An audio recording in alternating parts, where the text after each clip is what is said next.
12-13 വയസ്സുള്ള കുട്ടികൾ തൊട്ട് ഏത് പ്രായക്കാരിലും ഇന്ന് ഫാറ്റി ലിവർ കാണുന്നുണ്ട്. നമ്മുടെ ഇടയിൽ ഒരു 10 പേരെ എടുത്തു കഴിഞ്ഞാൽ 3 പേരിലും ഫാറ്റി ലിവർ ഉള്ളതായിട്ടാണ് കണക്കുകൾ പറയുന്നത്. നമ്മുടെ ശരീരത്തോട് ഏറ്റവും കോപ്പറേറ്റ് ചെയ്യുന്നതും നമ്മുടെ ശരീരത്തോട് ഏറ്റവും സ്നേഹമുള്ള ഒരു ഓർഗൻ ലിവറാണ്. എന്താണ് ഫാറ്റി ലിവർ? അപ്പം നമുക്ക് ആദ്യം തന്നെ നമ്മുടെ ജീവിതശൈലിയിലാണ് മാറ്റം വരുത്തേണ്ടത്. ഹായ്, ഞാൻ ഡോക്ടർ പ്രിയ, Q1 ഹെൽത്ത് കെയറിലെ ഹോമിയോപ്പത്തിക് ഫിസിഷ്യനാണ്. ഇന്ന് നമ്മുടെ ക്ലിനിക്കിൽ പേഷ്യൻസ് ഒക്കെ വരുമ്പോൾ ചിലപ്പോൾ വയറുവേദനയായിട്ടോ അല്ലെങ്കിൽ മറ്റ് പല കംപ്ലയിൻസിന് വരുമ്പോൾ നമ്മൾ വയറിൻ്റെ സ്കാനിങ്ങിന് വിടാറുണ്ട്. അപ്പോൾ നമ്മൾ യാദൃശ്ചികമായി കാണുന്ന ഒരു ഫൈൻഡിംഗ് ആണ് ഫാറ്റി ലിവർ. 12-13 വയസ്സുള്ള കുട്ടികൾ തൊട്ട് ഏത് പ്രായക്കാരിലും ഇന്ന് ഫാറ്റി ലിവർ കാണുന്നുണ്ട്. നമ്മുടെ ഇടയിൽ ഒരു 10 പേരെ എടുത്തു കഴിഞ്ഞാൽ 3 പേരിലും ഫാറ്റി ലിവർ ഉള്ളതായിട്ടാണ് കണക്കുകൾ പറയുന്നത്. ഇത്രയും കോമൺ ആയി കാണുന്ന ഒരു ജീവിതശൈലി രോഗമായതുകൊണ്ട് തന്നെ ഇന്ന് നമുക്ക് ഫാറ്റി ലിവറിനെ കുറിച്ച് സംസാരിക്കാം. നമ്മുടെ ശരീരത്ത് വലതുവശത്ത് വയറിന് മുകളിൽ വാരിയെല്ലുകളുടെ താഴെ സ്ഥിതി ചെയ്യുന്ന ഒരു ഓർഗനാണ് കരൾ. നമ്മുടെ ശരീരത്തിലെ ഏറ്റവും വലിയ ഗ്രന്ഥിയാണ്. ഒരു ആരോഗ്യമുള്ളൊരു മനുഷ്യൻ്റെ ശരീരഭാരത്തിൻ്റെ 2% കരളിൻ്റെ തൂക്കമായിട്ടാണ് കണക്കാക്കപ്പെടുന്നത്. നമ്മുടെ ശരീരത്തിൽ ഭക്ഷണത്തെ ദഹിപ്പിക്കാനായിട്ടുള്ള പിത്തരസം ഉൽപ്പാദിപ്പിക്കുന്നത് കരളിലാണ്. അതുപോലെ തന്നെ നമ്മുടെ ശരീരത്തിലുള്ള വൈറ്റമിനെ സ്റ്റോർ ചെയ്യുന്നതും അതുപോലെ നമ്മുടെ ശരീരത്തിൽ ഉണ്ടാകുന്ന ടോക്സിൻസിനെയൊക്കെ മെറ്റബോളൈസ് ചെയ്ത് മാലിന്യങ്ങളെ പുറന്തള്ളുന്നതും ലിവറിൻ്റെ ഫങ്ഷൻസ് മൂലമാണ്. അതുപോലെ നമ്മുടെ ശരീരത്തിൽ കൊളസ്ട്രോൾ ഉൽപ്പാദിപ്പിക്കുന്നതും ലിവറിൻ്റെ സഹായത്തോടെയാണ്. നമ്മുടെ ശരീരത്തോട് ഏറ്റവും കോപ്പറേറ്റ് ചെയ്യുന്നതും നമ്മുടെ ശരീരത്തോട് ഏറ്റവും സ്നേഹമുള്ള ഒരു ഓർഗൻ ലിവറാണ്. അതെന്തുകൊണ്ടെന്നാൽ നമ്മുടെ ലിവറിന് എന്തെങ്കിലും ചെറിയ ഇൻഫെക്ഷൻസ് ഒക്കെ വന്നു കഴിഞ്ഞാൽ നമ്മൾ ആ ഇൻഫെക്ഷൻസ് മാറ്റിയാൽ ലിവർ തന്നെ സുഖപ്പെടുത്താൻ വേണ്ടി ശ്രമിക്കും. മിക്ക രോഗങ്ങളും ലക്ഷണങ്ങളൊന്നും കൂടാതെ അത് സ്വന്തം തന്നെ ചികിത്സിക്കും. അതുപോലെ തന്നെ നമ്മുടെ ലിവർ ഒരു അസുഖം വന്ന് പകുതി മുറിച്ച് മാറ്റിയാലും അതിന് സ്വന്തം പ്രോഗ്രസ് ചെയ്ത് വർക്ക് ചെയ്യാനുള്ള ഒരു കഴിവ് ലിവറിനുണ്ട്. അതുകൊണ്ട് തന്നെയാണ് നമ്മൾ ഇന്ന് ലിവർ ട്രാൻസ്പ്ലാന്റേഷനൊക്കെ സുഖകരമായിട്ട് നടത്തുന്നത്. ഇനി നമുക്ക് വിഷയത്തിലേക്ക് വരാം. എന്താണ് ഫാറ്റി ലിവർ? നമ്മുടെ ലിവറിൻ്റെ കോശങ്ങളിൽ കൊഴുപ്പടിയുന്ന അവസ്ഥയാണ് ഫാറ്റി ലിവർ. ചെറിയ തോതിലുള്ള കൊഴുപ്പൊക്കെ അടിയുന്നത് സാധാരണമാണ്. പക്ഷെ നമ്മുടെ കരളിൻ്റെ ഭാരത്തിനേക്കാളും ഒരു 5 മുതൽ 10% കൊഴുപ്പ് അടിയുമ്പോഴാണ് നമ്മൾ ഫാറ്റി ലിവർ എന്ന കണ്ടീഷനിലോട്ട് പോകുന്നത്. ഇത് തന്നെ നമ്മൾ വേണ്ട രീതിയിലൊന്നും ശ്രദ്ധിക്കാതിരുന്നു കഴിഞ്ഞാൽ അത് ഒരു കംപ്ലീറ്റ് ലിവർ ഫെയിലിയറിലോട്ട് പോകും. ഇനി എന്തുകൊണ്ടൊക്കെയാണ് ഫാറ്റി ലിവർ ഉണ്ടാകുന്നത് നോക്കാം. ഏറ്റവും പ്രധാനപ്പെട്ട കാരണം മദ്യപാനമാണ്. ഇങ്ങനെ ഉണ്ടാകുന്ന ഫാറ്റി ലിവറെ നമ്മൾ ആൽക്കഹോളിക് ഫാറ്റി ലിവർ എന്നാണ് പറയുന്നത്. നമ്മൾ കഴിക്കുന്ന മദ്യം അത് നമ്മുടെ ലിവറിൽ എത്തുകയും അത് ആൽക്കഹോൾ നമ്മൾ അസറ്റാൽഡിഹൈഡ് എന്ന് പറയുന്ന ഒരു കോമ്പൗണ്ടായിട്ട് കൺവേർട്ട് ചെയ്യും. ഈ അസറ്റാൽഡിഹൈഡ് വിഘടിച്ച് അസറ്റേറ്റ് ആവും. ഈ അസറ്റേറ്റ് വീണ്ടും വിഘടനം സംഭവിച്ച് വാട്ടറായും കാർബൺ ഡൈ ഓക്സൈഡ് ആയിട്ടാണ് നമ്മുടെ ശരീരത്തിൽ നിന്ന് പുറന്തള്ളുന്നത്.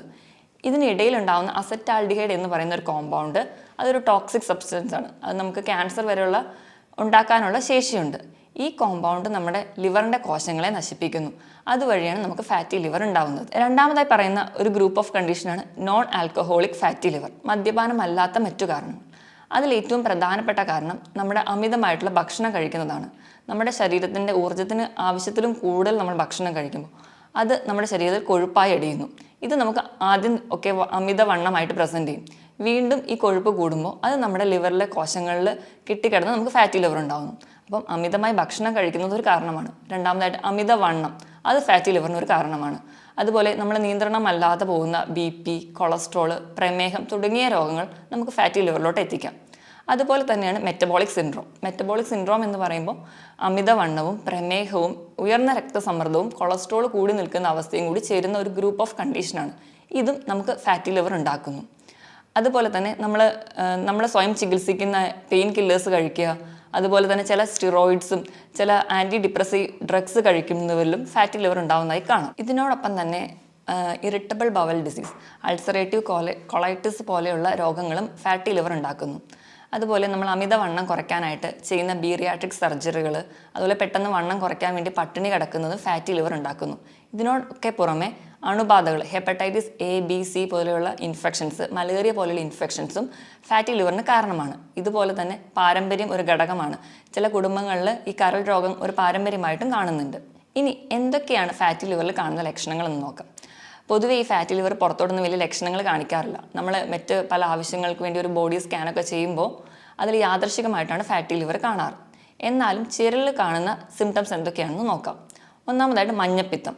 നമുക്കറിയാം നമ്മുടെ കരളിലാണ് ബിലിറൂബിൻ്റെ മെറ്റബോളിസം നടക്കുന്നത്. ഇത് നടക്കാതെ വരുമ്പോൾ ഇത് നമ്മുടെ സ്കിന്നിനടിയിൽ അടിയുന്നു. ഇതാണ് നമുക്ക് മഞ്ഞപ്പിത്തം ഉണ്ടാകാനുള്ള കാരണം. രണ്ടാമത്തെ ഒരു ഫീച്ചറാണ് വയറ് വീർത്ത് വരിക. അതുപോലെ വയറ് ഉന്തി വരുന്നത്. ഒരു 90% വയറ് ചാടി വരലും ഫാറ്റി ലിവർ ഉള്ളതായിട്ടാണ് കാണുന്നത്. മൂന്നാമത്തെ ഫീച്ചറാണ് വയറുവേദന. അത് ഒരുപാട് പേർക്കും വയറുവേദനയായിട്ടായിരിക്കില്ല, പക്ഷേ ആ ലിവറിൻ്റെ ഭാഗത്ത് ഒരു ഡിസ്കംഫർട്ട്, ഒരു അസ്വസ്ഥതയായിട്ട് കാണാം. നാലാമതായിട്ട് കാണുന്ന ഒരു ഫീച്ചറാണ് രക്തം കട്ട പിടിക്കാതെ പോവുക. ഇപ്പം മൂക്കിൽ നിന്നൊക്കെ ചെറിയ രക്തക്കൊള്ളുകൾ പൊട്ടി അത് ഒലിക്കുന്നതായിട്ട് കാണാം. ഇതിന് കാരണം എന്താണെന്ന് വെച്ച് കഴിഞ്ഞാൽ നമ്മുടെ ലിവറിൽ ആണ് നമ്മുടെ രക്തം കട്ട പിടിക്കാനായിട്ടുള്ള പ്രോട്ടീനുകൾ ഉണ്ടാവുന്നത്. അപ്പോൾ നമുക്ക് ഫാറ്റി ലിവറൊക്കെ വന്ന് ലിവർ കോശങ്ങൾ നശിക്കുന്നത് വഴി ഈ പ്രോട്ടീൻ്റെ ഉൽപ്പാദനം നടക്കാതെ വരുന്നു. ഇത് കാരണം നമുക്ക് ചെറിയ ബ്ലീഡിംഗ് ഒക്കെ കാണിക്കാം. അതുപോലെ തന്നെ വിശപ്പില്ലായ്മ, അല്ലെങ്കിൽ ഭക്ഷണം കാണുമ്പോൾ ഓക്കാനം, ഛർദിലൊക്കെ വരിക, അതുപോലെ ഭയങ്കര ക്ഷീണം, കിതപ്പ്, ഇതൊക്കെ നമുക്ക് ഫാറ്റി ലിവറിലുള്ളവരിൽ കാണാറുണ്ട്. ഇനി നമുക്ക് എങ്ങനെയാണ് ഫാറ്റി ലിവറിനെ ഗ്രേഡ് ചെയ്യുന്നത് നോക്കാം. പ്രധാനമായും ഫാറ്റി ലിവറിനെ നമ്മൾ 4 ഗ്രേഡായിട്ടാണ് ഡിവൈഡ് ചെയ്യുന്നത്. അതിൽ ഫസ്റ്റ് വൺ ആണ് മൈൽഡ് ടൈപ്പ്. മൈൽഡ് ടൈപ്പ് എന്ന് പറയുമ്പോൾ വ്യായാമം ചെയ്യാത്തതുകൊണ്ടും അന്നജത്തിൻ്റെ അളവ് കൂടുതലായി ചെല്ലുന്നതുകൊണ്ടാണ് mild type of fatty liver ഉണ്ടാകുന്നത്. രണ്ടാമത്തെ ഗ്രേഡ് 1, കരളിൻ്റെ 8% കൊഴുപ്പടിഞ്ഞിട്ടുണ്ടെങ്കിൽ ഗ്രേഡ് 1 എന്നും, കരളിൽ 12% കൊഴുപ്പടിഞ്ഞിട്ടുണ്ടെങ്കിൽ ഗ്രേഡ് 2 എന്നും, കരളിൽ 15% കൊഴുപ്പടിഞ്ഞിട്ടുണ്ടെങ്കിൽ അതിനെ ഗ്രേഡ് 3 എന്നും നമ്മൾ ഡിവൈഡ് ചെയ്തിട്ടുണ്ട്. ഇനി നമുക്ക് ഫാറ്റി ലിവറിനെ എങ്ങനെയൊക്കെ ഗ്രേഡ് ചെയ്യാമെന്ന് നോക്കാം. അതിൽ ഫസ്റ്റ് ടൈപ്പാണ് മൈൽഡ് ടൈപ്പ്. മൈൽഡ് ടൈപ്പ് എന്ന് പറയുമ്പോൾ അന്നജത്തിൻ്റെ അളവ് കൂടുതലായി കഴിക്കുന്നതുകൊണ്ടും വ്യായാമക്കുറവ് മൂലം ഉണ്ടാകുന്നതാണ്. ഗ്രേഡ് 1 എന്ന് പറയുമ്പോൾ 8% കൊഴുപ്പടിയുമ്പോഴാണ് ഗ്രേഡ് 1 എന്ന് പറയുന്നത്. 12% കരളിൽ കൊഴുപ്പടിഞ്ഞിട്ടുണ്ടെങ്കിൽ അതിന് ഗ്രേഡ് 2 എന്നും, 15% അടിഞ്ഞിട്ടുണ്ടെങ്കിൽ അതിന് ഗ്രേഡ് 3 എന്നും തരംതിരിച്ചിട്ടുണ്ട്. ഇത് കഴിഞ്ഞു പോകുന്ന സ്റ്റേജാണ് ലിവർ സിറോസിസും അതുപോലെ തന്നെ ലിവർ ഫെയിലിയറിലോട്ട് എത്തുന്നത്. ഇനി നമുക്ക് എങ്ങനെയാണ് ഒരു ഫാറ്റി ലിവർ പ്രോഗ്രസ് ചെയ്യുന്നത് നോക്കാം. നമ്മൾ അമിതമായി ഭക്ഷണം കഴിക്കുമ്പോൾ, വിശപ്പ് അറിയാതെ തന്നെ ഭക്ഷണം കഴിക്കുമ്പോൾ കൊഴുപ്പിൻ്റെ അളവ് കൂടും. ഈ കൊഴുപ്പ് നമ്മുടെ കരളിൻ്റെ കോശങ്ങളിൽ അടിയാൻ തുടങ്ങും. ഈ ഒരു സ്റ്റേജിന് നമ്മൾ ഫാറ്റി ലിവർ, അതാണ് ഫസ്റ്റ് സ്റ്റേജ്, ഫാറ്റി ലിവർ എന്ന് പറയും. ഈ ഫാറ്റി ലിവർ കാരണം കോശങ്ങളിൽ നീർക്കെട്ടുകൾ ഉണ്ടാകുന്നു. ഈ കൊഴുപ്പടിയുന്നതിൻ്റെ ഭാഗമായിട്ട് നീർക്കെട്ടുകൾ ഉണ്ടാകുന്നു. ഈ നീർക്കെട്ടുകൾ കരളിൻ്റെ കോശങ്ങൾക്ക് ഫൈബ്രോസിസ് അല്ലെങ്കിൽ സ്കാറിങ് ഫോം ചെയ്യും. നമ്മൾ മുറിവൊക്കെ ഉണങ്ങുമ്പോൾ കാണുന്ന ആ ഒരു സ്കാർ നമ്മുടെ ലിവറിൻ്റെ കോശങ്ങളിലുണ്ടാവും. ഈ സ്കാറിങ് കട്ടി കൂടി വരുന്നതിൻ്റെ ഭാഗമായിട്ട് ഉണ്ടാവുന്ന ഒരു സ്റ്റേജാണ് നോൺ ഹെപ്പാറ്റിക് സ്റ്റീയറ്റോസിസ്. ഇതാണ് രണ്ടാമത്തെ സ്റ്റേജ്. ഈ ഒരു സ്റ്റേജ് എത്തുമ്പോഴത്തേക്കും നമ്മുടെ ലിവർ എൻസൈംസ് ഒക്കെ കൂടുതലായിട്ട് നിൽക്കും. ഈ ഫാറ്റി ലിവറിൻ്റെ സ്റ്റേജിലും ഈ സെക്കൻഡ് സ്റ്റേജിലും നമുക്ക് ലിവറിനെ പഴയ പോലെ തിരിച്ചെത്തിക്കാൻ പറ്റും. ഇനി ഈ ഒരു സ്റ്റേജ് പ്രോഗ്രസ് ചെയ്യുമ്പോൾ നമ്മുടെ നോർമലായിട്ടുള്ള ലിവർ കോശങ്ങൾക്കൊക്കെ അതിൻ്റെ പ്രഷർ കൂടുന്നതിൻ്റെ ഭാഗമായിട്ട് നോർമൽ ഫങ്ഷനിങ് ഒന്നും ചെയ്യാൻ പറ്റാതാവും. അങ്ങനെ കരളിൻ്റെ മൊത്തം പാരൻകൈമയ്ക്ക് ഒരു ഫൈബ്രോസ്ഡ് സ്റ്റേജിലോട്ട് പോകും. അതാണ് മൂന്നാമത്തെ സ്റ്റേജ്, ഫൈബ്രോസ്ഡ് സ്റ്റേജ്. ഇത് കഴിഞ്ഞ് ഈ ഫൈബ്രോസിസ് വീണ്ടും തുടരുന്ന വഴി നമുക്ക് കംപ്ലീറ്റ് ആയിട്ടുള്ള ലിവർ ചുരുങ്ങി ഒരു റബ്ബർ പോലെ ഒരു ഉപയോഗമില്ലാത്ത ഒരു അവയവമായിട്ട് മാറും. ഈ ഒരു സ്റ്റേജിനെയാണ് നമ്മൾ ലിവർ സിറോസിസ് എന്ന് പറയുന്നത്. ഇങ്ങനെ 4 സ്റ്റേജായിട്ട് ലിവർ പ്രോഗ്രസ് ചെയ്ത് അവസാനം ഒരു ലിവർ ക്യാൻസറിലോട്ടും കംപ്ലീറ്റ് ലിവർ ഫെയിലിയറിലോട്ടാണ് പോകുന്നത്. ആദ്യത്തെ 2 സ്റ്റേജ് നമുക്ക് റിവേഴ്സിബിൾ ആണ്. അതായത് നമുക്ക് ചികിത്സിച്ചാൽ അല്ലെങ്കിൽ നേരത്തെ അറിഞ്ഞു കഴിഞ്ഞാൽ ഒരു പരിധി വരെ നമുക്ക് അതിൻ്റെ ഫംഗ്ഷനൊക്കെ നോർമലാക്കി കൊണ്ടുവരാൻ പറ്റും. പക്ഷേ അവസാനത്തെ 2 സ്റ്റേജിലാണ് നമ്മൾ അറിയുന്നതെങ്കിൽ അപ്പോഴത്തേക്കും നമുക്കത് കംപ്ലീറ്റ് ആയിട്ട് തിരിച്ചു കൊണ്ടുവരാൻ പറ്റില്ല. ഈ ഒരു സ്റ്റേജൊക്കെ എത്തുമ്പോഴത്തേക്കും പലർക്കും സ്കിന്നിൽ തന്നെ ഒരു കാരണമൊന്നും കൂടാതെ ചൊറിച്ചിലുണ്ടാവുന്നു, പാദങ്ങളിൽ നീര്, ഉറക്കമില്ലായ്മ, വിശപ്പില്ലായ്മ, അതുപോലെ വയറൊക്കെ വല്ലാണ്ട് വെള്ളം കെട്ടി വീർത്തിരിക്കുന്ന ഒരു സ്റ്റേജിലോട്ടൊക്കെ എത്തിയിട്ടുണ്ടാവും. ഇനി ഇങ്ങനെ ലിവർ കംപ്ലയിൻറ്റ്സ് ഒക്കെ കാണുന്നവരിൽ കോമൺ ആയിട്ട് കാണുന്ന വേറൊരു കംപ്ലയിൻ്റ് ആണ് പിത്തസഞ്ചിയിൽ കല്ല്, അതുപോലെ പിത്തസഞ്ചിയിലൊക്കെ പോളിപ്പ് ഫോം ചെയ്യുന്നത്. അപ്പം നമ്മൾ മെയിൻലി ആ ഒരു കല്ല് സർജറി വഴി റിമൂവ് ചെയ്യും, അല്ലെങ്കിൽ പോളിപ്പ് റിമൂവ് ചെയ്യും. പക്ഷേ ഇവിടുത്തെ ഒരു ബേസിക് കോസ് എന്ന് പറഞ്ഞിട്ടുണ്ടെങ്കിൽ ലിവറിൽ പ്രശ്നം ഉണ്ടാവും. അപ്പോൾ ഇങ്ങനെയൊക്കെ ഉള്ള രോഗികൾ ആദ്യം അവർക്ക് ഫാറ്റി ലിവർ ഉണ്ടോ അല്ലെങ്കിൽ ലിവർ കംപ്ലയിൻറ്റ്സ് ഒക്കെ ഉണ്ടെങ്കിൽ അതിനെ വേണം കൺട്രോൾ ചെയ്യാൻ. അതിന് വേണ്ടിയിട്ട് വേണം നമ്മുടെ ഡയറ്റും അല്ലെങ്കിൽ നമ്മുടെ എക്സസൈസൊക്കെ ചാർട്ട് ചെയ്യാൻ. ഇനി നമുക്ക് എങ്ങനെയൊക്കെ ഫാറ്റി ലിവർ കണ്ടുപിടിക്കാം എന്നറിയാം. നമ്മൾ പറഞ്ഞ പോലെ നേരത്തെ യാദൃശ്ചികമായിട്ടാണ് കാണുന്നത്. അപ്പോൾ ഇങ്ങനത്തെ വയറൊക്കെ വീർത്ത് വരുന്നവരാണെങ്കിലും അല്ലെങ്കിൽ എന്തെങ്കിലും പാരമ്പര്യമായിട്ടുള്ളവർക്കും അല്ലെങ്കിൽ മദ്യപാനികളൊക്കെ ഇടയ്ക്കിടയ്ക്ക് വയറിൻ്റെ സ്കാൻ ചെയ്ത് നോക്കുന്നത് നല്ലതാണ്. വയറിൻ്റെ സ്കാൻ ചെയ്യുമ്പോൾ ആ ലിവറിൻ്റെ സൈസ് കൂടി നിൽക്കുന്നതായിട്ട് കാണാം. രണ്ടാമതായിട്ട് നമുക്ക് ലിവർ ഫംഗ്ഷൻ ടെസ്റ്റ് ചെയ്യാം. അപ്പം നമുക്കൊരു ഹെപ്പാറ്റിക് സ്റ്റേജിലൊക്കെയാണ് നിൽക്കുന്നതെങ്കിൽ ലിവർ എൻസൈംസ് ആയിട്ടുള്ള SGOT, SGPT-ൻ്റെയൊക്കെ വാല്യൂ കൂടുതലായിട്ട് നിൽക്കുന്നത് കാണാം. മൂന്നാമതായിട്ട് നമുക്ക് എന്തെങ്കിലും എൻഡോസ്കോപ്പികൾ ചെയ്യാം. എൻഡോസ്കോപ്പി ചെയ്യുന്നത് വഴി നമുക്ക് വേറെ എന്തെങ്കിലും കോംപ്ലിക്കേഷൻസിലോട്ട് ഈ ഫാറ്റി ലിവർ എത്തിയോ എന്നറിയാം. ഈ ഫാറ്റി ലിവർ ആണ് എന്ന് ഉറപ്പിക്കാൻ വേണ്ടി നമ്മൾ ചെയ്യുന്നതാണ് ബയോപ്സി. പക്ഷേ ബയോപ്സി എപ്പോഴും നമ്മൾ ചെയ്യാറില്ല. വേറെ ഒരു കോംപ്ലിക്കേഷൻസ് ഒക്കെ എന്തെങ്കിലും ഉണ്ടെങ്കിലോ അല്ലെങ്കിൽ വേറെ ഒരു കണ്ടീഷൻ സസ്പെക്ട് ചെയ്യുന്ന ഒരു കേസിൽ മാത്രമേ നമ്മൾ ബയോപ്സിക്ക് വിടാറുള്ളൂ. അല്ലെങ്കിൽ ബയോപ്സി കൊണ്ട് ഒരുപാട് പാർശ്വഫലങ്ങൾ ഉണ്ടാകുന്നത് കൊണ്ടാണ് കോമൺ ആയിട്ട് അങ്ങ് ബയോപ്സി ചെയ്യാത്തത്. ഇനി നമുക്ക് എങ്ങനെയൊക്കെയാണ് ഫാറ്റി ലിവറിനെ മാനേജ് ചെയ്യാൻ നോക്കാം. പൊതുവേ നമ്മൾ ഇന്ത്യക്കാർക്ക് ഈ ലിവറിൻ്റെ ആരോഗ്യം കുറച്ച് കുറവാണ്. അതോടൊപ്പം തന്നെ തെറ്റായ ഭക്ഷണ രീതിയും ചിട്ടയില്ലാത്ത ജീവിതശൈലിയാണ് നമുക്ക് ഇങ്ങനെ ഫാറ്റി ലിവർ അല്ലെങ്കിൽ മറ്റ് ലിവർ രോഗങ്ങളോ ഉണ്ടാക്കുന്നത്. അപ്പോൾ നമുക്ക് ആദ്യം തന്നെ നമ്മുടെ ജീവിതശൈലിയിലാണ് മാറ്റം വരുത്തേണ്ടത്. അപ്പോൾ ഒന്നാമതായിട്ട് ഇപ്പോൾ നമുക്ക് ഫാറ്റി ലിവർ ഉണ്ട് എന്ന് അറിഞ്ഞു കഴിഞ്ഞാൽ നമ്മൾ സ്വയം ചികിത്സിക്കാൻ ഇരിക്കുകയാണ് ചെയ്യേണ്ടത്. നമ്മൾ എത്രയും പെട്ടെന്ന് ഒരു ഫിസിഷ്യനെ കാണുക. അപ്പം അവർ പറയുന്ന രീതിയിൽ നമ്മുടെ ഫുഡും അല്ലെങ്കിൽ നമ്മുടെ വ്യായാമമൊക്കെ ചിട്ടയാക്കുക. അതുവഴി നമുക്കൊരു പരിധി വരെ ഈ ലിവർ കംപ്ലയിൻസ് ഒക്കെ പ്രോഗ്രസ് ചെയ്യുന്നത് തടയാൻ പറ്റും. രണ്ടാമതായിട്ട് നമ്മൾ ആവശ്യമില്ലാതെ മരുന്ന് കഴിക്കുക. അപ്പോൾ എന്തെങ്കിലും ചെറിയ പെയിനൊക്കെ വരുമ്പോഴും നമ്മൾ ഡോക്ടറെ ഒന്നും കാണാതെ സ്വന്തമായിട്ട് പെയിൻ കില്ലേഴ്സ് കഴിക്കുന്നവരിൽ ലിവർ കംപ്ലയിൻസ് കൂടുതലായിട്ട് നിൽക്കുന്നത് കാണാം. അതുപോലെ തന്നെ സ്റ്റിറോയിഡ്സും അതുപോലെ ചില സൈക്യാട്രിക് ഡ്രഗ്സും ചില ഹാർട്ട് കംപ്ലയിൻസ് കഴിക്കുന്ന മെഡിസിൻസ് ഒക്കെ കഴിക്കുന്നവർക്ക് ഫാറ്റി ലിവറിനുള്ള ചാൻസ് കൂടുതലാണ്. അപ്പോൾ ഇങ്ങനെ മെഡിസിനൊക്കെ കഴിക്കുന്നവരാണെങ്കിൽ ഇടയ്ക്കിടയ്ക്ക് LFT ചെക്ക് ചെയ്യുന്നത് വഴി നമുക്ക് ഇങ്ങനെ ഫാറ്റി ലിവർ ഉണ്ടോ അല്ലെങ്കിൽ അത് പ്രോഗ്രസ് ചെയ്യുന്നോ എന്നൊക്കെ അറിയാൻ പറ്റും. ഇനി മൂന്നാമതായിട്ട് ഇപ്പം ഡയബറ്റീസ് ഉള്ളവരും അതുപോലെ കൊളസ്ട്രോൾ ഒക്കെ ഉള്ളവരാണെങ്കിൽ മാക്സിമം അത് കൺട്രോൾ ചെയ്യാൻ നോക്കുക. സ്വയം ചികിത്സിക്കാതെ തന്നെ നമുക്ക് വേണ്ട രീതിയിൽ കറക്റ്റായിട്ട് മെഡിസിൻ ഫോളോ ചെയ്യുക. അത് കൺട്രോൾ ചെയ്യുന്നത് വഴി നമുക്ക് ഇൻസുലിൻ റെസിസ്റ്റൻസ് ഒക്കെ കൺട്രോൾ ചെയ്യാൻ പറ്റും. അങ്ങനെ ഇൻസുലിൻ റെസിസ്റ്റൻസ് കൺട്രോൾ ചെയ്യുന്നതുകൊണ്ട് തന്നെ നമ്മുടെ ഗ്ലൂക്കോസിൻ്റെയും കൊളസ്ട്രോളിൻ്റെയും ഒക്കെ മെറ്റബോളിസം പ്രോപ്പറായിട്ട് നടക്കും. അതുവഴി നമുക്ക് ഫാറ്റി ലിവറിനെ പ്രിവെൻറ്റ് ചെയ്യാൻ പറ്റും. ഇനി അടുത്തതായിട്ട് ഇപ്പം ഇറിറ്റബിൾ ബവൽ ഡിസീസ് അതൊക്കെ ഉള്ളവരാണെങ്കിൽ നമ്മൾ നേരത്തെ തിരിച്ചറിയുകയാണെങ്കിൽ അതിന് വേണ്ട ചികിത്സ നേടുക. അതുവഴി നമുക്ക് ആ ഒരു കോംപ്ലിക്കേഷൻ മൂലമുണ്ടാകുന്ന ഫാറ്റി ലിവറിനെ തടയാൻ പറ്റും. മദ്യപാനം, പുകവലി പോലെയുള്ള ദുശീലങ്ങളുള്ളവരാണെങ്കിൽ അത് ആദ്യം നിർത്തുക. അപ്പോൾ മദ്യപിക്കുന്നവരിലാണെങ്കിൽ അസറ്റാൽഡിഹൈഡ് എന്ന് പറയുന്നൊരു കോമ്പൗണ്ട് ഉണ്ടാകുന്നതെന്ന് നമ്മൾ പറഞ്ഞല്ലോ. അത് നമ്മുടെ ലിവർ സെൽസിനെ പിന്നെയും നശിപ്പിക്കും. അത് നമുക്ക് നമ്മുടെ കണ്ടീഷൻസ് വേഴ്സൺ ചെയ്യുകയുള്ളൂ. അതുകൊണ്ട് മദ്യപാനം ആദ്യമേ നിർത്തുക. ഇനി പുകവലി, അത് നമ്മൾ ഡയറക്റ്റായിട്ട് പുകവലിക്കുന്നില്ലെങ്കിലും അത് ശ്വസിക്കുന്നത് വഴിയും നമുക്ക് ഈ കണ്ടീഷൻ ഫാറ്റി ലിവറൊക്കെ ഉള്ളവർക്കാണെങ്കിൽ അത് കൂടുതൽ വേഴ്സൺ ചെയ്യുന്നതായി കാണാം. അതുപോലെ ഈ പുകവലിക്കുന്നവരിൽ കൂടുതലായിട്ട് ക്യാൻസർ രോഗങ്ങൾ കൂടുതലായി കാണുന്നുണ്ട്. അതുകൊണ്ട് അത് എത്രയും പെട്ടെന്ന് നിർത്തുന്നതാണ് നല്ലത്. ഇതിനോടൊപ്പം തന്നെ ഫാറ്റി ലിവറിന് വലിയൊരു കാരണമാണ് അമിതവണ്ണം. അപ്പോൾ അങ്ങനെയുള്ളവരാണെങ്കിൽ വെയിറ്റ് കുറയ്ക്കാൻ ശ്രദ്ധിക്കുക.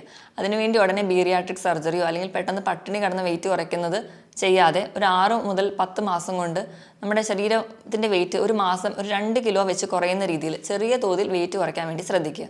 അതിനുവേണ്ടി കൃത്യമായിട്ട് വ്യായാമം ചെയ്യുക. ആഴ്ചയിൽ ഒരു 5 ദിവസമെങ്കിലും ദിവസവും ഒരു 45 മിനിറ്റ് മുതൽ ഒരു മണിക്കൂർ വരെ കൃത്യമായിട്ട് വ്യായാമം ചെയ്യുക. ഏറ്റവും നല്ല എക്സസൈസ് എന്ന് പറയുന്നത് സൈക്ലിംഗ് അതുപോലെ സ്വിമ്മിംഗ് ഒക്കെയാണ്. അതുപോലെ തന്നെ നമ്മൾ സ്പീഡിൽ കൈ വീശി നടക്കുക. നമ്മുടെ ഹാർട്ട് റേറ്റ് കൂടുന്ന തരത്തിലുള്ള എക്സസൈസുകളും നല്ലതാണ്. ഇങ്ങനെ നമുക്ക് അണുബാധകളും നമുക്ക് ഫാറ്റി ലിവർ ഉണ്ടാക്കും. അപ്പോൾ ഇത് തടയാൻ വേണ്ടിയിട്ട് നമ്മൾ സ്വയം സുരക്ഷിതരാണെന്ന് ഉറപ്പുവരുത്തണം. അതിനായിട്ട് നമ്മൾ ഷേവിംഗ് സെറ്റ് അതുപോലെ സിറിഞ്ച്, ബ്ലേഡ് ഇതൊക്കെ ഷെയർ ചെയ്യാതിരിക്കുക. അതുപോലെ ടാറ്റു ഒക്കെ എടുക്കുന്നവരാണെങ്കിൽ അത് ശ്രദ്ധിക്കുക. അതുപോലെ സെക്ഷലി ട്രാൻസ്മിറ്റഡ് ആയിട്ടുള്ള ഡിസീസസ് വരാതിരിക്കാൻ വേണ്ടിയിട്ട് നമ്മൾ ലൈംഗിക ബന്ധം സുരക്ഷിതമാണെന്ന് ഉറപ്പുവരുത്തണം. അതിന് വേണ്ടിയിട്ട് നമ്മൾ ഹെപ്പറ്റൈറ്റിസ് B വാക്സിനേഷൻ എടുക്കുന്നതും നല്ലതാണ്. ഇതുവഴി നമുക്ക് ഫാറ്റി ലിവർ പോലെ ഉണ്ടാകുന്ന രോഗങ്ങളെ തടയാൻ പറ്റും. ഇതോടൊപ്പം തന്നെ ഒരു 2 ലിറ്ററോളം വെള്ളം ദിവസവും കുടിക്കാൻ വേണ്ടി നമ്മൾ ശ്രദ്ധിക്കണം. ഇനി നമുക്ക് ഭക്ഷണത്തിലൂടെ എങ്ങനെ നമുക്ക് ഫാറ്റി ലിവർ മാനേജ് ചെയ്യാൻ നോക്കാം. ആദ്യം എന്തൊക്കെ ഭക്ഷണം നമ്മൾ അവോയ്ഡ് ചെയ്യണമെന്ന് നോക്കണം. പ്രധാനമായിട്ടും നമ്മൾ ഭക്ഷണത്തിൽ കുറയ്ക്കേണ്ടത് കാർബോഹൈഡ്രേറ്റ്, അന്നജത്തിൻ്റെ അളവ് കുറയ്ക്കുക. അതുപോലെ മധുരം, ഉപ്പ് പൂർണ്ണമായും കുറയ്ക്കാൻ ശ്രദ്ധിക്കുക. അതുപോലെ തന്നെ പ്രോസസ്ഡ് ഫുഡുകൾ, മൈദ അടങ്ങിയതും അതുപോലെ പിസ്സ പോലെയുള്ള ഫാസ്റ്റ് ഫുഡുകൾ, അതുപോലെ റിഫൈൻഡ് ആയിട്ടുള്ള ഭക്ഷണങ്ങൾ, അതുപോലെ എണ്ണയിൽ വറുത്തതും പൊരിച്ചതുമായിട്ടുള്ള ഭക്ഷണങ്ങൾ പൂർണ്ണമായും ഒഴിവാക്കാൻ വേണ്ടി ശ്രദ്ധിക്കുക. ഇപ്പം നമ്മൾ പാൽ കുടിക്കുന്നവരൊക്കെ ആണെങ്കിൽ പാലിൻ്റെ പാട മാറ്റിയിട്ട് വേണം കഴിക്കാൻ. അതുപോലെ തൈര് ഉപയോഗിക്കുമ്പോൾ വെണ്ണ മാറ്റിയിട്ട് പച്ചമോരായിട്ട് ഉപയോഗിക്കാൻ വേണ്ടി ശ്രദ്ധിക്കുക. അതുപോലെ റെഡ് മീറ്റ് പൂർണ്ണമായിട്ട് ഒഴിവാക്കുക. റെഡ് മീറ്റ് എന്ന് പറയുമ്പോൾ ബീഫ് അതുപോലെ പോർക്ക് പോലെയുള്ള ഇറച്ചികൾ പൂർണ്ണമായും ഒഴിവാക്കുക. ഇനി നമുക്ക് എന്തൊക്കെ കഴിക്കാമെന്ന് നോക്കാം. മെയിൻലി നമ്മൾ കഴിക്കാൻ ഏറ്റവും നല്ലതെന്ന് പറഞ്ഞാൽ വെജിറ്റബിൾസും ഫ്രൂട്ട്സും കൂടുതലായിട്ട് കഴിക്കുക. അപ്പോൾ നമ്മുടെ ശരീരത്തിൽ വേണ്ട ഫൈബേഴ്സൊക്കെ കൂടുതലായിട്ട് ചെല്ലും. അപ്പോൾ നമ്മുടെ ദഹനമൊക്കെ പ്രോപ്പറായിട്ട് നടക്കാനും സഹായിക്കും. അതുപോലെ തന്നെ നമ്മൾ പ്രധാനമായും പറയുന്ന 3 ഭക്ഷണങ്ങൾ എന്ന് പറയുന്നത് ഒന്ന് കോഫിയാണ്. കോഫി അതിൽ ബ്ലാക്ക് കോഫിയാണ്. പാലൊന്നും ഉപയോഗിക്കാതെ മധുരം കുറച്ച് കഴിക്കുന്ന കോഫി ലിവർ ഡിസീസിന് നല്ലതാണ്. രണ്ടാമതായിട്ട് വൈറ്റമിൻ സി മെയിൻലി നാരങ്ങ, ഓറഞ്ച് മുതലായ ഫ്രൂട്ട്സ്.